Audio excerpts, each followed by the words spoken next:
আসসালামু আলাইকুম, welcome to my channel Shamima's kitchen. আজকের পর্বে করে দেখাবো ভীষণ মজার unique banana fried cake recipe.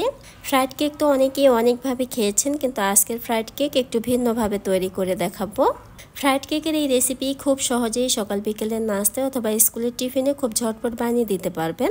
প্রথমেই আপনাদেরকে একটু দেখিয়ে দিচ্ছি ফ্রাইড কেক বানাতে আমার কী কী ইনগ্রেডিয়েন্টস লাগছে। আমাদের হাতের কাছে থাকা সহজ ইনগ্রেডিয়েন্টস দিয়েই আজকের ফ্রাইড কেকটা তৈরি করে দেখাবো। এখানে দুটো কলা নিয়েছি, আর কেক তৈরিতে কলা স্কিপ করা যাবে না। এবার কলা ছুলে নিচ্ছি। এখানে কলা বাড়িয়ে বা কমিয়ে দিতে পারবেন।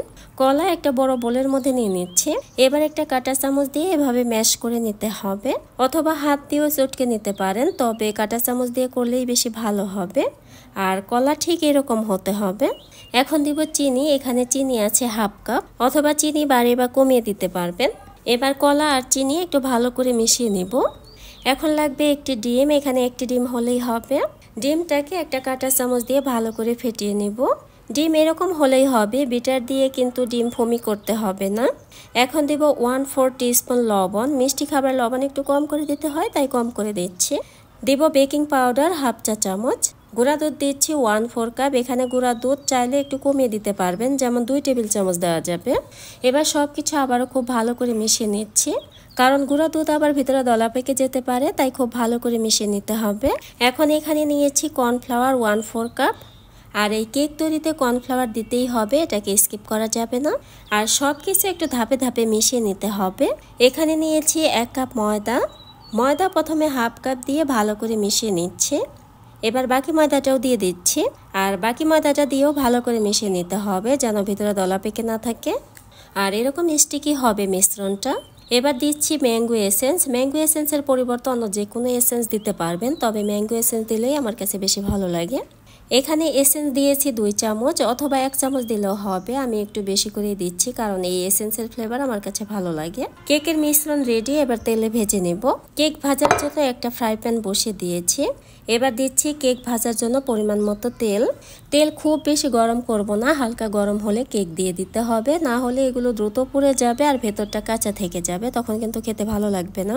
এভাবে চামচের সাহায্যে কেক তেলের মধ্যে দিয়ে দিতে পারেন। 2 চামচ দিয়ে এভাবে দিতে পারেন, তাহলে সুবিধা হবে। আবার চাইলে আপনারা হাত দিয়েও এভাবে ছোট ছোট পাকোড়ার মতো করে দিতে পারবেন। আপনাদের যেভাবে সুবিধা হয় ওভাবে তেলের মধ্যে দিয়ে দিতে পারবেন। আর চুলার আঁচ কিন্তু অবশ্যই কমিয়ে এগুলো ভেজে নিতে হবে, না হলে খুব দ্রুত পুড়ে যাবে আর খেতে ভালো লাগবে না তখন। এগুলো যেহেতু ছোট ছোট করে ভাজবো, তাই একসঙ্গে অনেকগুলোই ভেজে নেওয়া যাবে। এখন একটা কাঁটা চামচ দিয়ে এভাবে উল্টে পাল্টে দিতে হবে। আর দুপাশেই আমি একটু হালকা ব্রাউন করে ভাজবো, তাহলে দেখতেও ভালো লাগবে আবার খেতেও ভালো লাগবে। আর এগুলো ভাজতে খুব একটা সময় লাগে না, খুব দ্রুতই হয়ে যায়। আর এই কেক বিশেষ করে বাচ্চাদের কাছে খুব ভালো লাগে। যে বাবুরা কলা খেতে চায় না, তারাও এই কেক খুব মজা করে খাবে, একবার ট্রাই করতে পারেন। আর দুপাশে একটু লালচে করে ভেজে নিব, তাহলে দেখতেও ভালো লাগবে। এভাবে উল্টে পাল্টে একটু সময় নিয়ে ভেজে নিলে দুপাশেই ভালোভাবে কুক হবে। ভাজা হয়ে গিয়েছে। এবার একটা কাঠি দিয়ে এগুলো একসঙ্গে তুলে নিচ্ছি। আর আমি কিভাবে এই কাজটা করছি দেখে হয়তো বুঝতে পারছেন, খুবই সহজ।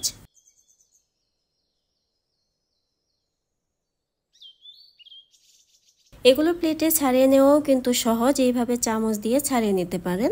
এবার আপনাদের একটু কাছ থেকে দেখাই, দেখুন কতটা লোভনীয় আর পারফেক্ট হয়েছে। আর বাকি কেকগুলো আমি একইভাবে ভেজে নেব।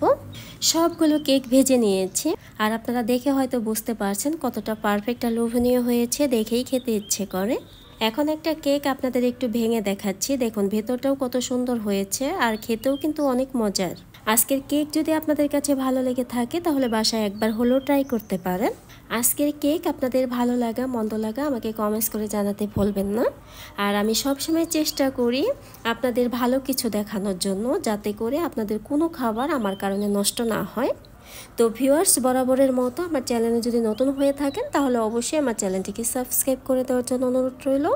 সেই সাথে পাশে থাকা বেল আইকন প্রেস করে রাখবেন পরবর্তী ভিডিওর নোটিফিকেশন পাওয়ার জন্য। পরবর্তীতে আবারও কোনো ইউনিক রেসিপি নিয়ে আপনাদের মাঝে খুব দ্রুতই চলে আসবো। আর ভিডিওটি সম্পূর্ণ দেখার জন্য আপনাদের অসংখ্য ধন্যবাদ।